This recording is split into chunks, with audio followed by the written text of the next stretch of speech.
আজকে 22শে জানুয়ারি সেই প্রতীক্ষিত দিন ভারতবর্ষে। আজকে সেই ঐতিহাসিক দিন। আজকে রাম মন্দিরে রামলালার প্রতিষ্ঠা হতে চলেছে, রামলালার প্রাণ প্রতিষ্ঠা হতে চলেছে অযোধ্যায়। এবং সেই উপলক্ষে সারা পশ্চিমবঙ্গ যেন সম্পূর্ণভাবে রামময় হয়ে উঠেছে। সেরকমই উত্তর চব্বিশ পরগনা জেলার দত্তপুকুরের কাছারিপাড়াতেও আজকে রামচন্দ্রের মূর্তির পুজো করা হবে। সেই উপলক্ষে কিন্তু সেই পাড়াটা সম্পূর্ণভাবে কিন্তু সেজে উঠেছে।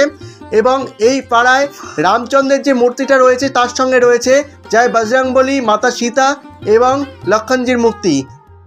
আজকে এই ছোট্ট জায়গাটি অর্থাৎ দত্তপুকুর রামচন্দ্রের উৎসবে কিন্তু মুখরিত হতে চলেছে।